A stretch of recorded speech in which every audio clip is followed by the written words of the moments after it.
Dahulu kala di tahun 1934, ada satu keluarga keturunan dari Tiongkok yang tinggal di tanah India. Awalnya kehidupan mereka baik-baik saja, hingga tragedi yang mengerikan terjadi. Semua keluarga dari Tiongkok itu tewas dengan sangat mengerikan. Belum diketahui apa penyebab yang menewaskan satu keluarga Tiongkok itu. Dari tragedi tersebut, kini yang tersisa hanya meninggalkan sebuah rumah besar.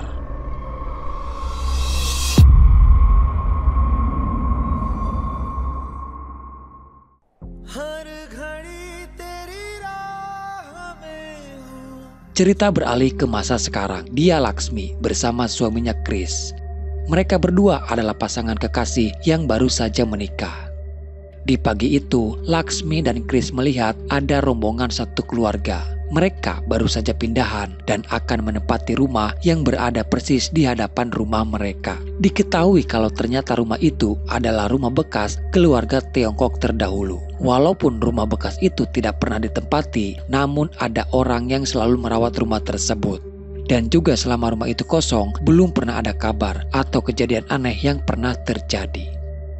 Diceritakan Chris ini adalah seorang dokter yang berprestasi. Banyak penghargaan yang Chris peroleh. Dia juga menjadi salah satu dokter muda terbaik di India. Laksmi yang sedang berada di rumah.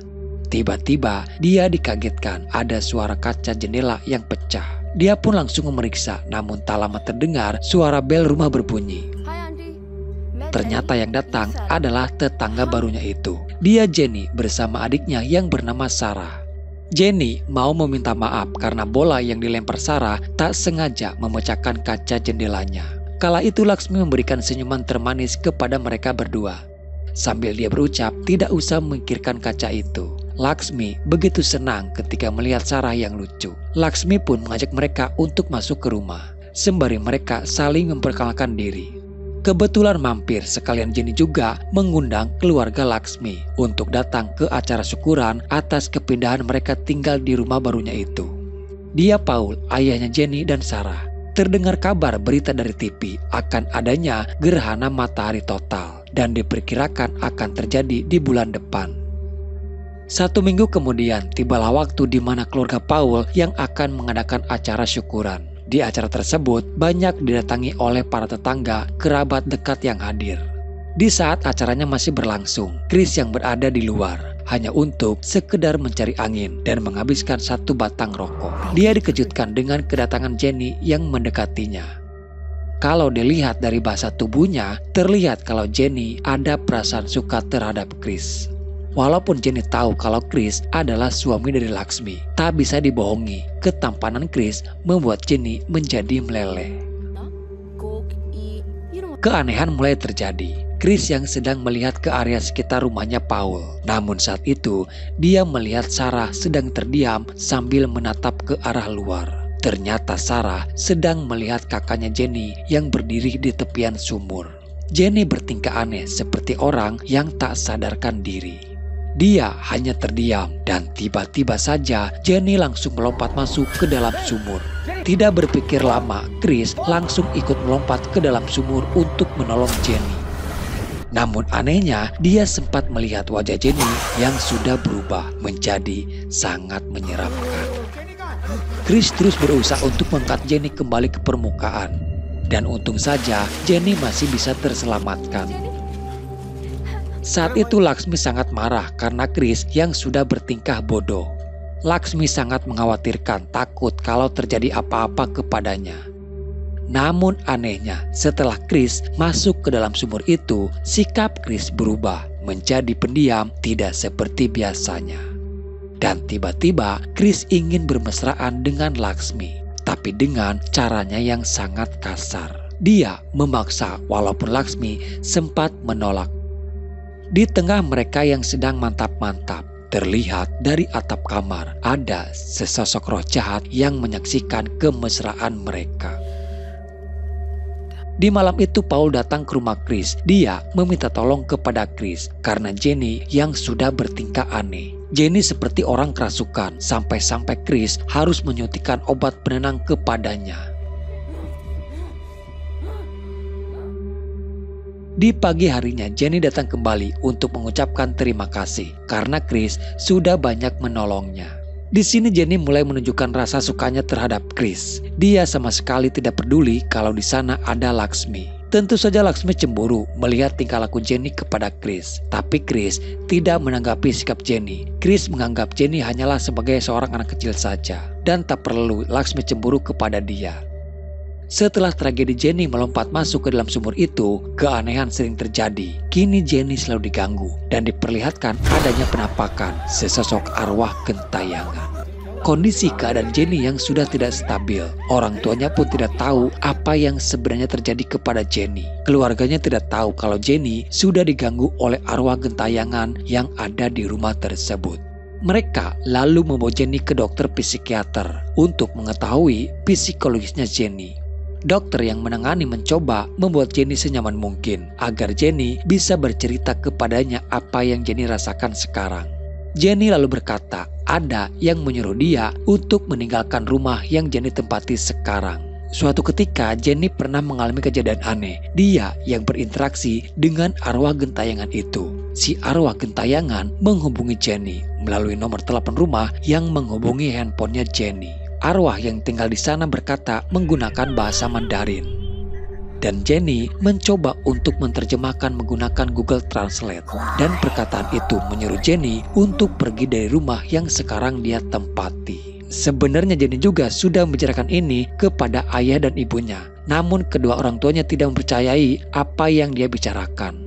Jenny tidak hanya sekali saja mengalami gangguan-gangguan aneh. Malam itu, tepat jam 3 pagi saat Jenny berada di toilet. Tiba-tiba terdengar ada suara pintu diketuk. Awalnya Jenny mengira itu Sarah. Berulang-ulang kali pintu itu terus diketuk. Walaupun Jenny sudah meminta Sarah untuk berhenti, tapi pintunya terus saja diketuk.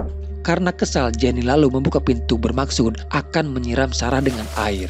Namun ternyata Jenny tidak tahu makhluk apa yang tadi ada di luar. Jenny begitu sangat ketakutan. Perlahan, dia kembali mundur dan terduduk di atas toilet. Tapi Jenny merasa seperti duduk di atas pangkuan seseorang. Dan saat Jenny melihat ke arah belakang, ternyata dia Jurik. Dokter Prasad datang ke rumah Jenny, terutama ke kamarnya Jenny. Dia melihat banyak buku-buku horor di kamarnya Jenny. Kalau dilihat dari koleksi buku-buku itu, sepertinya Jenny memang senang dengan cerita-cerita horor atau tragedi orang yang kerasukan iblis.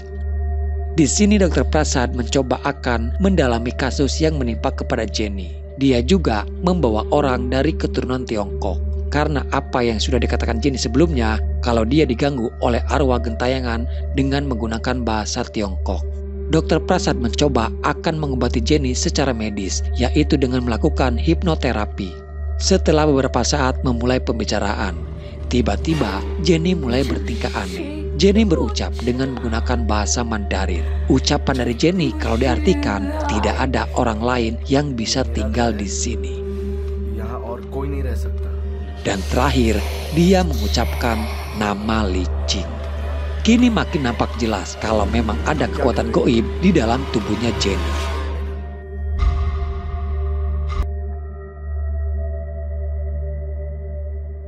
Di sini ada yang menarik perhatian Dokter Prasad, yaitu soal arwah gentayangan Li Jing. Dokter Prasad yakin apa yang terjadi kepada Jenny itu karena gangguan arwah gentayangan. Tidak ada pengobatan khusus secara medis bagi orang yang kerasukan. Lalu Dokter Prasad mengajak mereka untuk menemui seorang pendeta. Dokter Prasad menceritakan semuanya dan meminta kepada dia untuk melakukan pengusiran setan kepada Jenny. Gangguan itu tidak terjadi kepada Jenny saja. Bahkan Chris pun kini suka mengalami mimpi-mimpi aneh. Singkat cerita, proses pengusiran setan pun akan dilakukan di kamarnya Jenny. Dokter Prasad dan pendeta Joshua tahu kalau di dalam tubuh Jenny sudah ada arwah gentayangan Li Jing. Dokter Prasad memancing agar arwah itu keluar dengan dia menyebut nama Li Jing.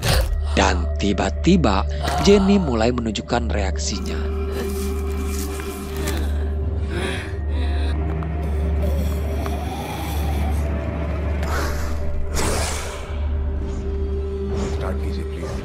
Pendeta Joshua mulai membacakan ayat-ayat pengusiran setan. Reaksi dari arwah yang ada di dalam tubuh Jenny sangatlah kuat.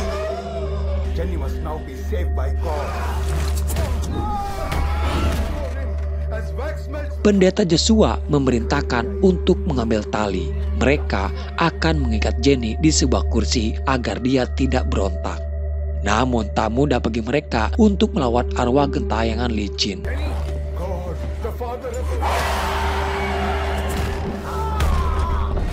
Malah mereka kini satu persatu terpental dari amukannya licin. Arwah gentayangan itu mulai memperlihatkan kekuatan di hadapan mereka. Dengan ruangan itu berguncang hebat.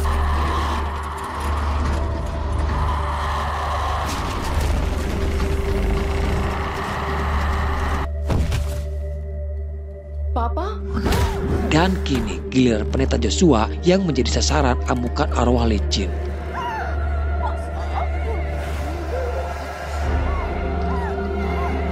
Tapi tak lama kemudian amukan dari arwah licin berakhir. Dan perkataan terakhir yang dia ucapkan kalau Jenny akan mati. Kini kondisi kembali normal dan Jenny kembali tersadar. Hanya pendeta Joshua saja yang terluka cukup parah, membuat dia harus dibawa ke rumah sakit. Tapi sebelumnya, dia seperti melihat ada sesuatu yang lebih mengerikan di sana. Di rumah itu, hampir semua orang yang tinggal di sana mengalami kejadian aneh. Asisten rumah tangganya yang kebetulan dia bisa melakukan pengusiran setan. Diam-diam dia mencoba melakukan ritual dengan caranya sendiri. Tujuan dia baik agar rumah majikannya tidak diganggu oleh arwah gentayangan yang ada di sana. Namun justru hal tersebut malah berbalik menyerang kepada dirinya.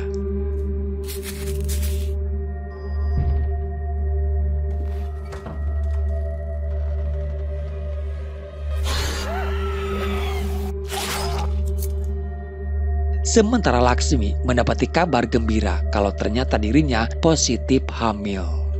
Berita itu sedikit mengejutkan Chris karena Chris tidak merasa sudah menghamili Laksmi.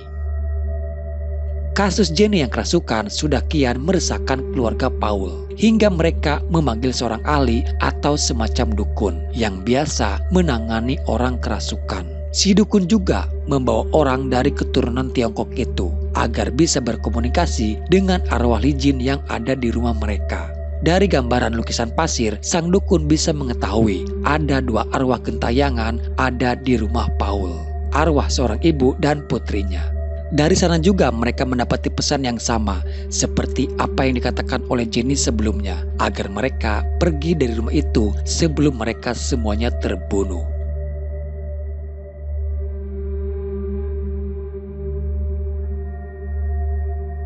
Mengetahui pesan tersebut dan takut terjadi sesuatu, Paul beserta keluarganya memutuskan untuk segera pergi dari sana. Namun semuanya belum selesai. Di sini baru diketahui kalau ternyata arwah licin menakuti keluarga Paul ada maksud tertentu. Ternyata ada arwah lain selain arwah licin dan putrinya yang tinggal di rumah ini.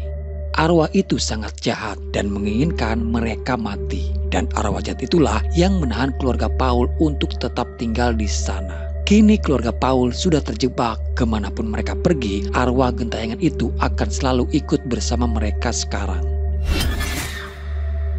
Di lain sisi, Dr. Prasad mulai menyelidiki sejarah dari rumah yang sekarang Paul dan keluarganya tempati. Gangguan tidak hanya kepada keluarga Paul saja. Chris pun mulai selalu diperlihatkan penampakan-penampakan. Anehnya, dia melihat dirinya sendiri yang sedang tidur bersama Laksmi. Lalu terlihat juga ada sesosok wanita yang sedang mengendus-endus perut Laksmi yang sedang hamil. Dan bahkan gangguan dari roh gentayangan mulai menyerang Laksmi yang sedang hamil muda. Dia terjatuh dari tangga hingga membuat dia harus dilarikan ke rumah sakit. Setelah mendapatkan beberapa informasi, Dr. Prasad mengajak Chris untuk mendatangi ke sebuah desa. Mereka akan menemui seseorang di sana.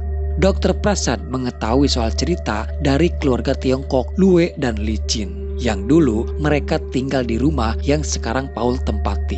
Namun di sini Dokter Prasad tidak tahu soal kematian mereka yang tewas secara misterius. Di desa itu mereka menemui seorang wanita tua yang dulu dia suka bermain di rumahnya keluarga Luwei. Dia adalah satu-satunya saksi hidup atas apa yang terjadi kepada keluarga Luwei pada saat itu. Diceritakan Luwei menikah dengan Li Jin dan dikaruniai satu anak perempuan. Luwei sendiri sebenarnya sangat mendambakan anak laki-laki.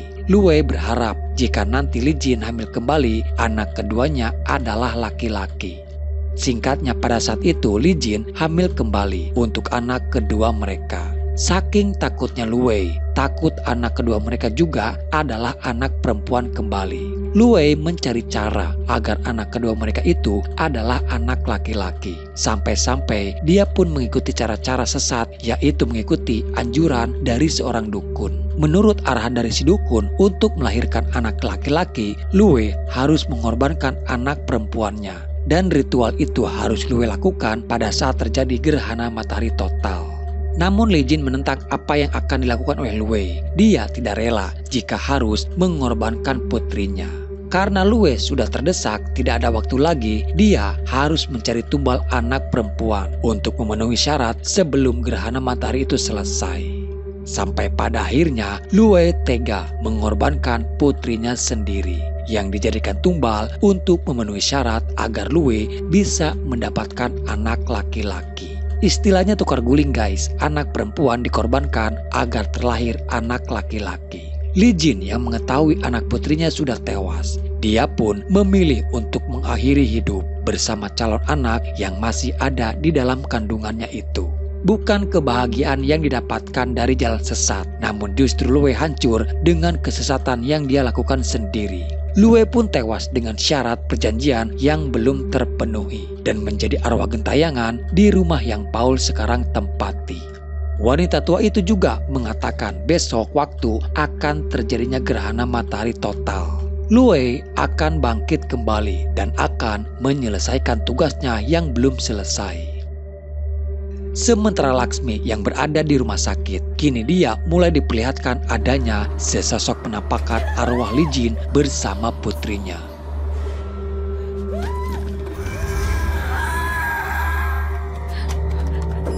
Di sana juga dia bertemu dengan pendeta Joshua yang kebetulan mereka dirawat di rumah sakit yang sama. Pendeta Joshua memberitahukan kepada Laksmi ada arwah gentayangan yang jahat menyertai Chris. Saat kejadian itu pendeta tidak sempat untuk memberitahu mereka.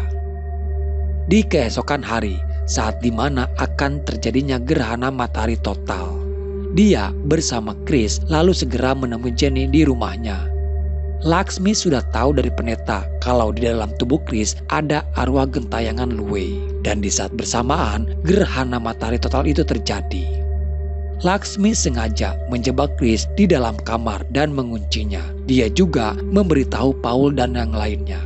Awal mula Chris kerasukan saat dia melompat ke dalam sumur pada malam itu untuk menolong Jenny. Sejak dari itulah arwah Luwei bersemayam di tubuhnya Chris. Luwei memanfaatkan tubuhnya Chris untuk nanti dia bangkit kembali dan untuk memenuhi tugasnya yang belum terselesaikan. Arwah Li Jin dan putrinya sebenarnya mempunyai tujuan baik. Mereka hanya ingin melindungi keluarga Paul dari serangan arwahnya Luwei. Itulah kenapa sejak dari awal Jenny diberi sebuah pesan untuk pergi dari rumah itu. Dan kini Chris sudah sepenuhnya dirasuki oleh Luwei. Tak ada yang bisa menghentikannya sekarang. Dia terlalu kuat untuk mereka lawan. Di sini Luwei hanya mengincar Sarah, anak kecil itu, untuk dia jadikan tumbal.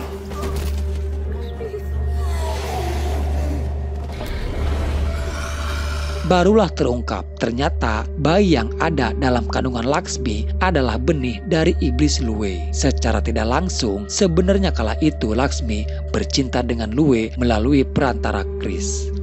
Luwei ingin memenuhi keinginannya yang sempat tertunda sejak 80 tahun yang lalu. Dia menunggu gerhana matahari total itu datang kembali. Luwei ingin bayi yang ada dalam kandungan Laksmi adalah bayi laki-laki. Luwei hanya ingin mempunyai keturunan anak laki-laki. Seperti apa yang dicita-citakan dia saat bersama istrinya Li Jin. Sarah yang akan dia jadikan korbannya. Apa yang dilakukan Luwei sama persis dengan apa yang pernah dia lakukan terdahulu. Sampai pada akhirnya Laksmi mengancam Seketika Lue teringat kembali kepada kejadian pada saat itu. Dia tidak mau lagi kehilangan anak laki-lakinya. Tapi seketika semua orang terdiam. Sihir dari Lue mampu mengendalikan orang-orang di sana.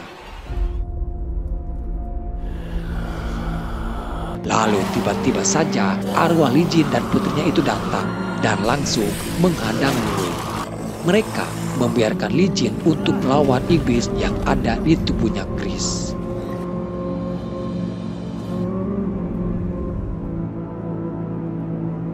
Di waktu bersamaan, gerhana matahari sudah hampir selesai.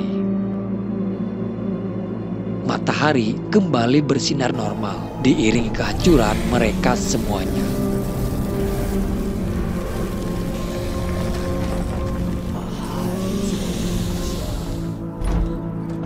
Semuanya kembali normal dan Chris yang sudah tersadar kembali.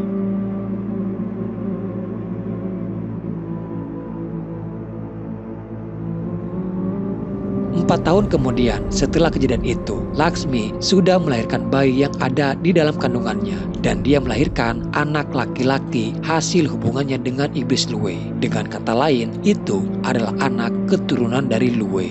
Lalu di sini film pun selesai. Oke guys, jadi itulah alur cerita filmnya.